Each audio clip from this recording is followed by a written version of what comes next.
Hey, what's going on, everyone? This is Mitch. Good Friday evening to you all. I hope you guys are doing great out there tonight and had yourselves a wonderful day, and I hope everyone is having a great beginning to their weekend out there so far. Here to bring you an update on the tropics. There's a lot of chatter out there about the potential for a hurricane in the Gulf of Mexico, so we're going to feed you all the information on why there's so much discussion and chatter on that potential. We'll go over the latest information from the National Hurricane Center. We'll talk about what's going on right now out there in the Caribbean, which is most likely where the origins of this system is going to start, the beginnings of this system, and then it'll eventually pull north into the Gulf of Mexico. We'll go over all the model guidance. We'll talk about the GFS, the Euro, the Icon, the Canadian model, the ensemble guidance. And then there'll be a portion of the video where we kind of nerd out with you guys. We'll kind of discuss the environment background that could drive this to intensify, heck, maybe as soon as the Caribbean, but definitely in the Gulf of Mexico, and why there is the potential for a major hurricane in the Gulf of Mexico if something can get going in the Gulf of Mexico. So we'll speak on that. We'll talk about steering currents. People are wondering, where's this thing going to go? People are wondering how strong it's going to be. Well, we're going to talk about what could drive it one way or the other. So there'll be a timestamp for steering currents also. That'll be a portion of the video where a lot of people might not tune in. A lot of people want to see all the model runs and all that stuff. But I'm telling you, if you're interested in what drives all this, I definitely recommend to tune into that portion of the video, and we'll break it down for you guys, hopefully in a way where you folks as the audience can understand. So if you guys have not subscribed, certainly consider doing that. Like the video if you like it. If you see any movement behind me, there's a cat right behind my head on the bed behind me. So if you see any movement, that's my cat, Stormy. And yeah, you just might see that. But if you guys got anything that I can pray about or pray over, please put it in the comments below so I can pray over it and so others can do so too. So let's get rocking and rolling tonight. So let's make sure this is going to work for us. We're going to use pink. It is. So there's something called a CAG. It's a Central American Gyrome. And basically it's just huge broad area of low pressure, a bunch of unsettled weather over Central America. And that's exactly what's happening right now. A lot of unsettled weather over Central America. We got this big blow up of convection. Anytime I say convection, guys, I'm meaning shower and storm activity. We had this big blow up and shower and storm activity tucked way down here in the Southern Caribbean earlier this afternoon. It has since kind of died off a little bit. We've had a lot of energy firing off even in the Eastern Pacific. So this is all generated off that CAG, that Central American Gyrome, CAG, just like I said, a broad span, huge area of low pressure of unsettled weather. Now we'll get this back off your screen. Occasionally with these setups, you get energy that can try to consolidate, get going on the Atlantic side, and then sometimes it'll try to get going on the Pacific side.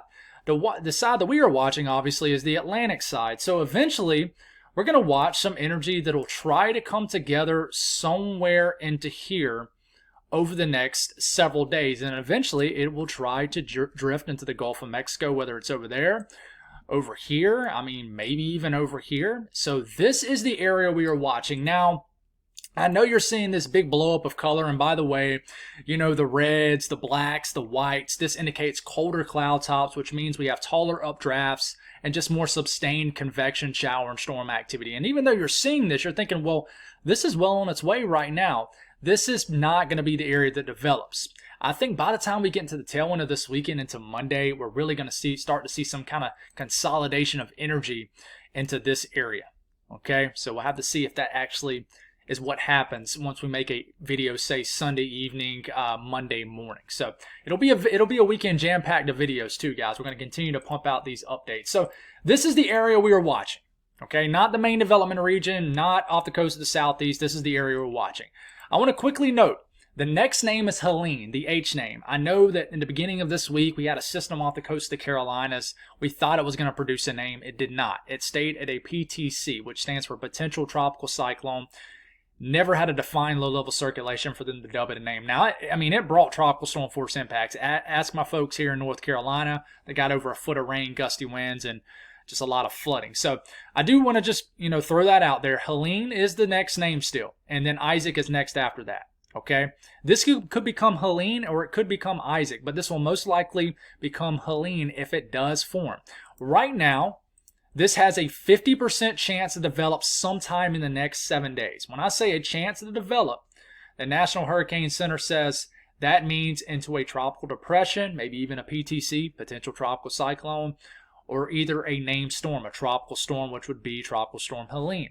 So it could develop somewhere in this orange area, basically a 50-50 shot sometime between now and the next 7 days. It is not going to develop between now and the next 48 hours. This is going to happen next week for sure. So it's a huge area covering areas of the Western Caribbean and the Gulf of Mexico.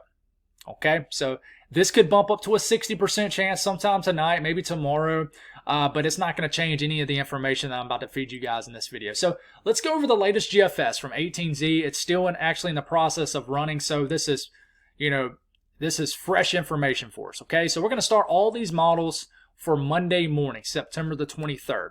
So keep your eyes kind of down here in this area. You're going to see just a bunch of green splotches of yellow, orange, and red. Mostly green, though. You're going to occasionally see a low pressure pop off. So as we move into Tuesday morning, the 24th, still just a blob of green down there in the Western Caribbean, right? We start to move into Wednesday morning. It's starting to look a little bit more organized. Maybe you as the viewer can't really notice this, but we're starting to see some darker greens, and we're starting to see these isobars right here really starting to circle up. That means you have pressure that is lowering, okay? And then we start to get into Thursday morning. So at this point, this energy is starting to really come together and then surge north into the southern Gulf of Mexico. So 5.5, 6 days from now, we have a tropical storm in the southern Gulf of Mexico. At 991 millibar low, it's probably a tropical storm.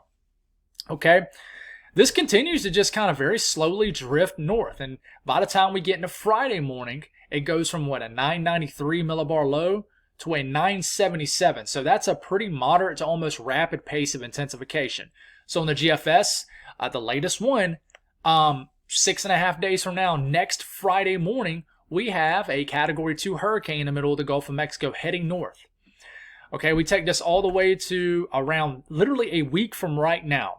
Next Friday evening, we have a 970 millibar low, and we can actually flip this to this panel right here. We have a 970 millibar low heading right towards the Mississippi, basically the Gulf coastline, the central Gulf coastline. This would, if this was to actually happen, okay, this would make landfall right into Mobile next Friday night as a strong Category 2 hurricane. Okay, and then it would just slingshot a whole lot of rain across the entire southeast. If for people wondering, like in the Mid-Atlantic and Northeast, folks, we're struggling enough to figure this out in the Gulf of Mexico. So I saw one comment say, nobody's mentioning the Northeast. Well, that's because we're struggling enough to just figure out what's going to happen in the shorter term. But I can tell you the entire Gulf coastline up to the southeast needs to watch out for this, because it could be just a big rainmaker for sure. Okay, so that's the GFS. Let's go to the European model. One thing I'll say that this changed today is the timeline, the time frame of where this low pressure is going to be has really kind of came together a lot more. So I'll show you an example of that here. The Euro, same thing. Monday morning, not a whole lot going on. This coming Tuesday morning, just a blob of green down there. We get into Wednesday morning. It's hard to tell, but we got a pretty stout cyclonic, huge, broad cyclonic flow going on right here. Okay, where's the energy going to form? Right here, right here. Where's it going to happen? Okay, we keep this going. And we get into Thursday morning. All right, we have an actual low pressure now in the Bay of Campeche, Gulf of Mexico here. Much further west, as you can tell. Euro has consistently been further west. And then we take it into Friday morning, September the 27th, a week from today. We have a 999 millibar tropical storm somewhere in the BOC.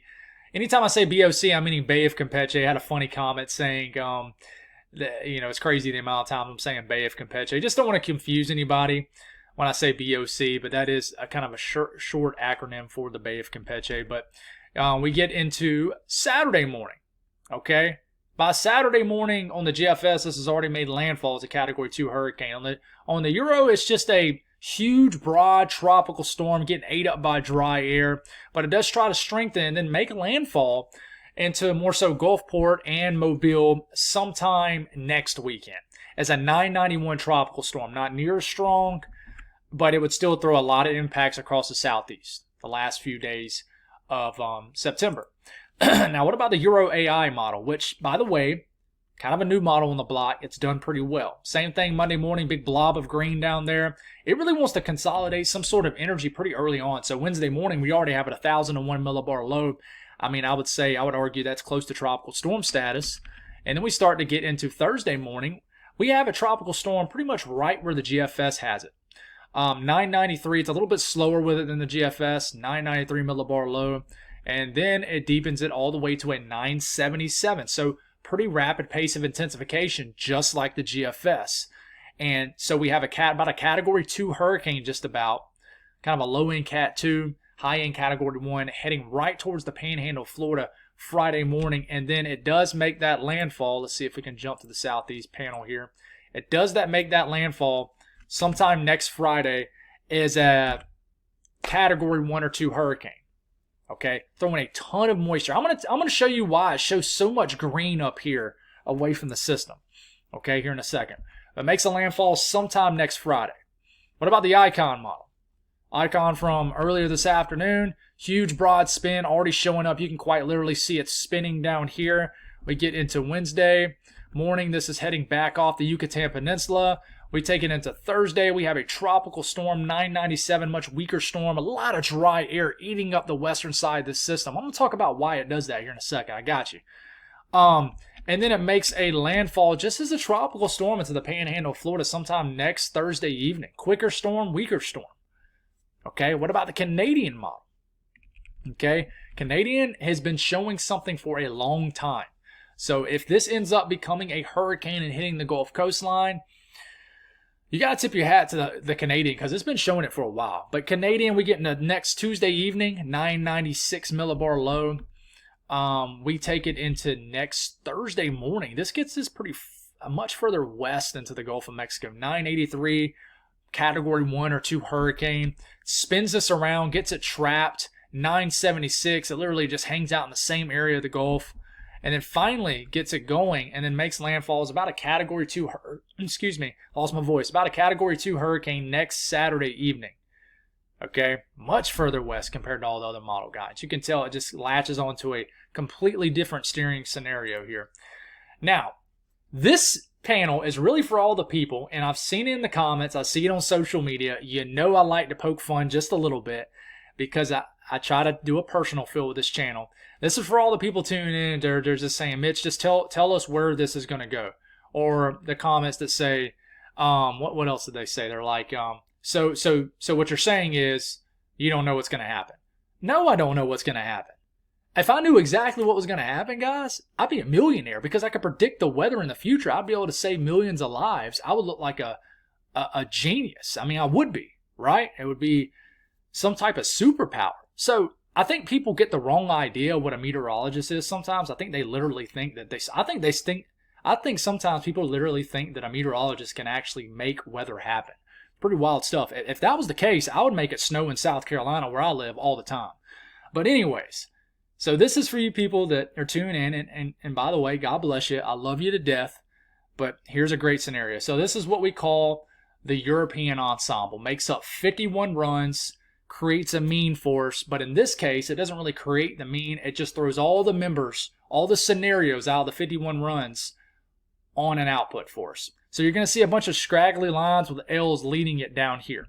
Okay, these are all the potential scenarios on the European ensemble. All right, here it is. Okay, we're getting all the way into next Thursday morning. Let's go all the way to Friday morning. Let's go all the way to Saturday morning. Let's just go all the way to next Saturday evening. So you expect me to tell you exactly where this hurricane is going to go, or this tropical system. Folks, we got members down here chilling in the Bay of Campeche. Some members trying to go, moving to, Corpus Christi. We got members going into the Bayou of Louisiana. We got members going into, Gulfport, Biloxi, Mobile, Alabama. Some members going into the Panhandle of Florida. We got a few scragglers that, are going into just the west coast of Florida. And we got some members that are just kind of stuck and, pitching a tent down here and just hanging out, don't know what they want to do. So, folks, we don't know what to do. And, I don't blame you one bit if you just want to wait to tune in until we have a better idea what's going to happen. But I make these videos for people that want continuous updates and that want just new viewers, obviously, and then people that just want to get educated on all the scenarios and why these scenarios go one way or the other, because that is what we're about to go to here in a second, kind of the nerding out portion of the video. But listen, there's a huge spread on this. what we are gaining a lot of confidence in is that this is going to get into the Gulf of Mexico and be something. What is it going to be and where is it going to go? We don't know the answer to that, but why we come on here and make updates is because we want to see day by day, model runs by model runs, if we're going to start to gain some sort of signal, some sort of coming together agreement of this model guidance to where we can say, hey, we're much more confident in this system going in this direction rather than that. Okay, hope that makes sense. There's my mid-video ramble there. You know, I'm good for one. So let's kind of nerd out with you guys. And props to you if you've continued to this portion of the video for wanting to actually, you know, kind of understand what's going on here. So we're going to start this off for Monday night and the Tuesday morning. The GFS, which is what we'll look at here, has a low pressure down here. Now, this is going to be a very weak low pressure. Low pressures spin cyclonically in the northern hemisphere. So just like this, the flow around this is going just like that, right? Okay. In this case, in the upper levels of the atmosphere, which by the way, you're looking at winds at about 200 millibars, 40,000 feet up in the air. In this case, above the surface of the ocean.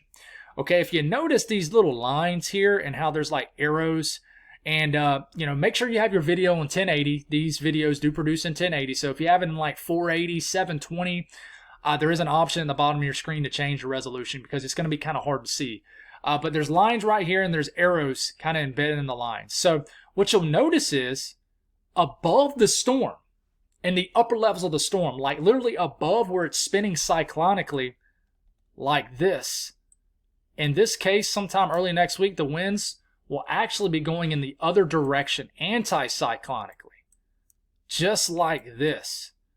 So what do we call this? Well, we call it an anti-cyclonic flow, and fancy weather terminology, a ULAC, stands for upper level anticyclone, which basically means that it has some nice divergence aloft, and air is rising in these systems, okay, these tropical systems, trying to sustain and pop off continuous shower and storm action. When air is being dispersed away from the storm, like you see it right here in the upper levels of the atmosphere, you see how the air is just going out like this. You can see the arrows embedded in these lines. When air is being dispersed outward, okay, it removes air in the upper levels of the atmosphere. That allows for more air to rise, removes that air, then that air comes up and rises also. And it's a continuous cycle when you have a favorable, what we call upper wind pattern above these systems. So what does that do? That allows for the continuous sustaining of convection, shower and storm activity, and it allows for more shower and storm activity to form, which it creates a moist environment around the actual low-level circulation. Therefore, the storm can strengthen, the structure can improve, and it can just continue to intensify and be further healthier. So hope that makes sense. We'll continue to move this forward. So the environment continues to look supportive for strengthening. It gets right here, and this is when it gets weird. I think that, in my opinion, how strong does it get right here is a huge deal in my opinion.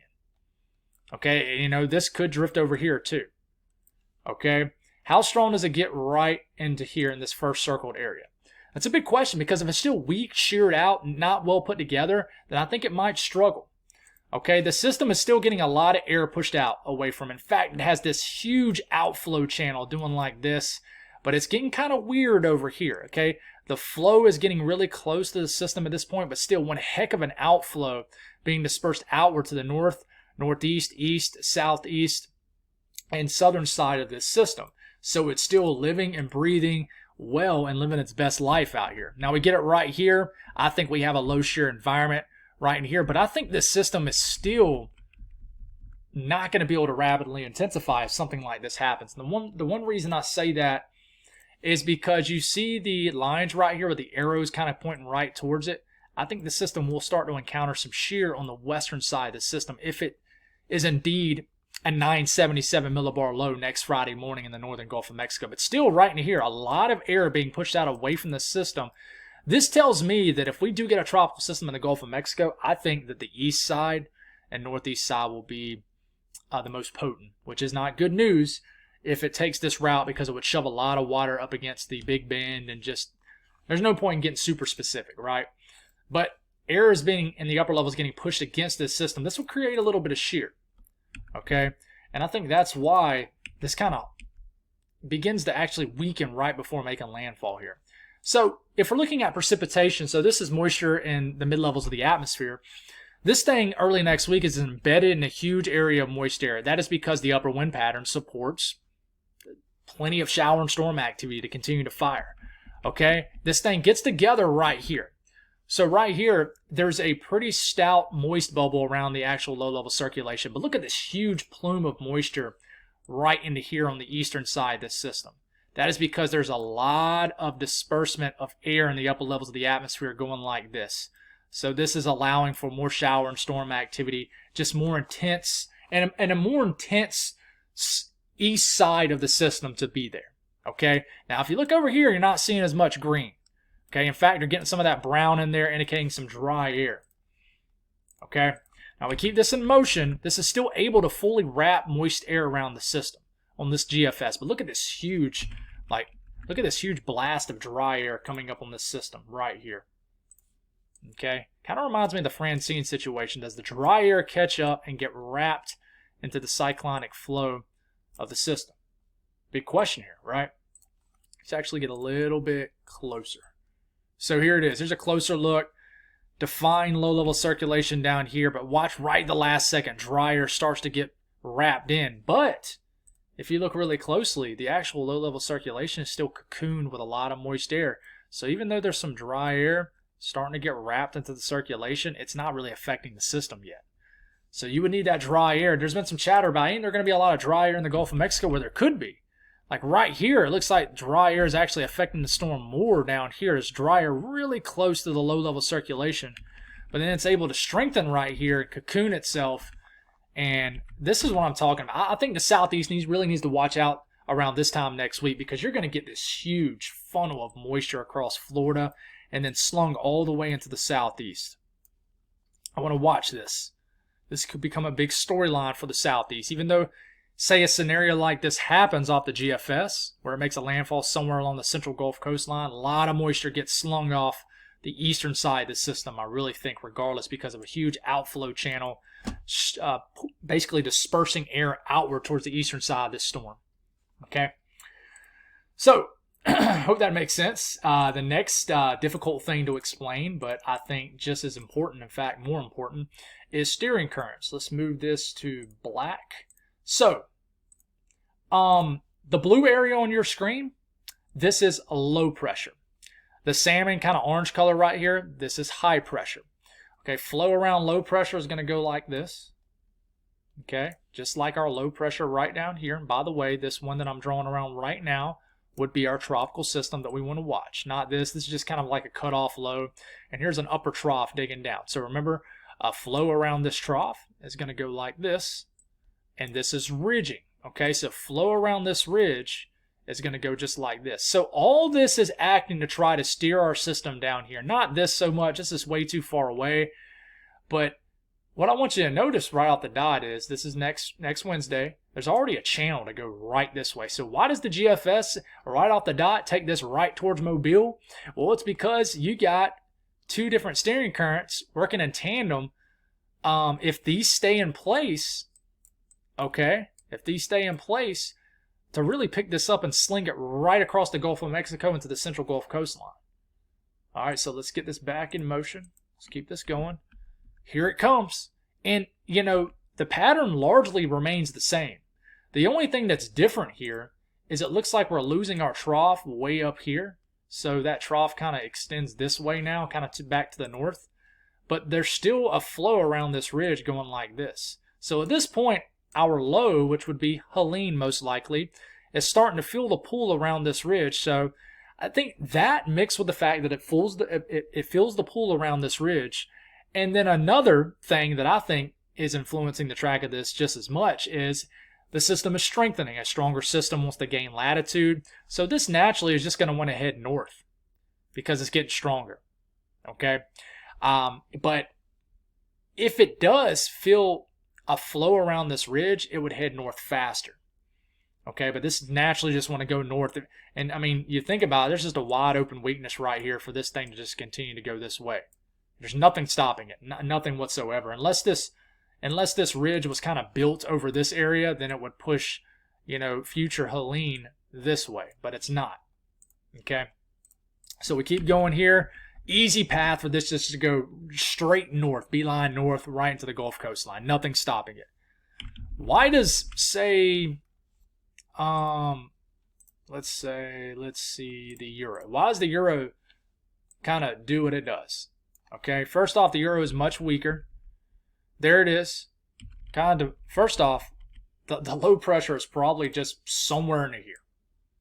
Somewhere in here. I don't know where it is. The euro keeps it so weak. It's just right in here somewhere. So you still got this light ridging influence here. So this weaker system is going to get kind of pushed this way because of this flow around this ridge on this particular run of the euro, which, by the way, this is different than what the GFS shows as far as steering currents. Okay, now you'll begin to see a little blue in the Bay of Campeche right there. See it kind of popping off here?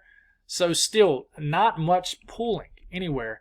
And then finally, okay, some weird little cutoff low comes down here. Remember, the flow is just like that around that and like that around this. And this helps to kind of yank this very weak system kind of this way. Okay? The euro is just weird. It is, and I'm not saying it's weird because as a weaker scenario, I don't know if I buy it. But it kind of connects to that low pressure and then pulls it right into the Gulf coastline. They actually combine in the one. So I hope that makes sense, guys. That's all I got. We'll do it again tomorrow morning. God bless all y'all. You have a wonderful Friday night, and I'll talk to you again soon.